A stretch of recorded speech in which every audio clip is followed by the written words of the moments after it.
خدا باپ کے زندہ اور جلالی نام میں آپ سب کی سلامتی ہو۔ آج ہم پڑھیں گے تکوین باب 4۔ قاہین اور ہابیل۔ اور آدمی اپنی بیوی ہوا کے پاس گیا اور وہ حاملہ ہوئی اور اس سے قاہین پیدا ہوا اور وہ بولی کہ مجھے خداوند کی مدد سے ایک بیٹا حاصل ہوا۔ پھر اس کا بھائی ہابیل پیدا ہوا اور ہابیل بھیڑ بکریوں کا چرواہا اور قاہین کسان بنا۔ کچھ مدت بعد یوں ہوا کہ قاہین اپنی زمین کے پھل میں سے خداوند کے واسطے ہدیہ لایا اور ہابیل بھی اپنی پہلوٹی اور موٹی بھیڑ بکریوں میں سے لایا۔ اور خداوند نے ہابیل کو اور اس کے ہدیے کو منظور کیا، پر قاہین کو اور اس کے ہدیے کو منظور نہ کیا۔ اور قاہین نہایت غصہ ہوا اور اس کا چہرہ بگڑا، اور خداوند نے قاہین سے کہا کہ تو کیوں غصہ ہوا اور تیرا چہرہ کیوں بگڑا ہوا ہے؟ اگر تو بھلا کرے تو کیا بھلا نہ پائے گا؟ اور اگر تو بدی کرے تو کیا گناہ تیرے دروازے پر موجود نہ ہوگا؟ بلکہ اس کے جذبات تیرے تابع ہوں گے اور تو ان پر غالب ہوگا۔ اور قاہین نے اپنے بھائی ہابیل سے کہا کہ آ کھیت کو چلیں۔ اور جب وہ کھیت میں تھے تو قاہین نے اپنے بھائی ہابیل پر حملہ کر کے اسے مار ڈالا۔ اور خداوند نے قاہین سے کہا تیرا بھائی ہابیل کہاں ہے؟ اس نے کہا میں نہیں جانتا، کیا میں اپنے بھائی کا نگہبان ہوں؟ پھر اس نے اس سے کہا کہ تو نے کیا کیا؟ تیرے بھائی کے خون کی آواز زمین سے مجھے پکارتی ہے، اس لیے اب تو زمین پر لعنتی ہوا جس نے اپنا منہ کھولا کہ تیرے ہاتھ سے تیرے بھائی کا خون لے۔ جب تو زمین پر کھیتی کرے گا تو وہ تجھے اپنا پھل نہ دے گی اور تو روئے زمین پر فراری اور آوارہ ہوگا۔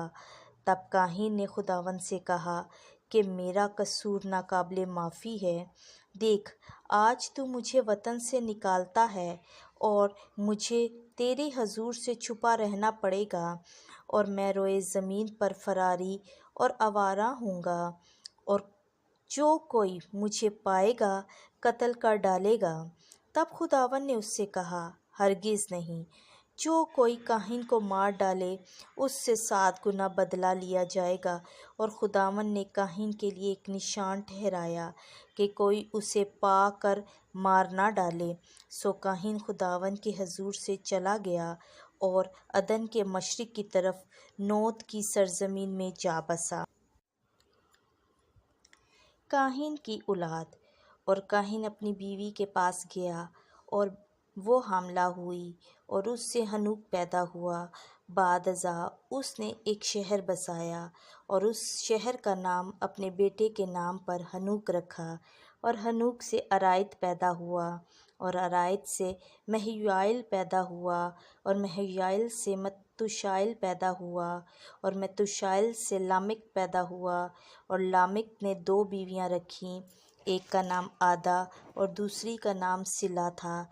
آدا سے یابل پیدا ہوا اور وہ ان کا باپ ہے جو خیموں میں رہتے اور مویشی کی پرورش کرتے ہیں۔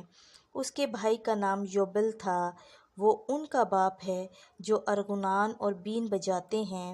اور سلا سے بھی بچہ پیدا ہوا، یعنی توبل قاہین، وہ لوہار تھا اور تمام لوہاروں اور مصیروں کا باپ۔ اور نوما توبل قاہین کی بہن تھی۔ لامک نے اپنی بیویوں سے یوں کہا، اے آدا اور سلا، میری آواز سنو۔ اے لامک کی بیویوں، میری بات پر کان لگاؤ، کیونکہ میں نے زخمی ہو کر ایک آدمی کو اور ضرب کھا کر ایک نوجوان کو مار ڈالا۔ اگر قاہین کا بدلہ 7 گنا لیا جائے گا تو لامک کا 70 اور 7 گنا۔ شیت کی پیدائش۔ اور آدم پھر اپنی بیوی کے پاس گیا اور اس سے ایک بیٹا پیدا ہوا اور اس کا نام شیت رکھا۔ اور وہ کہنے لگی کہ خداوند نے ہابیل کے عوض جسے قاہین نے قتل کیا مجھے دوسرا فرزند دیا۔ اور شیت کا بھی ایک بیٹا ہوا جس کا نام اس نے انوش رکھا، اور یہی خداوند کا نام لینے لگا۔ آمین۔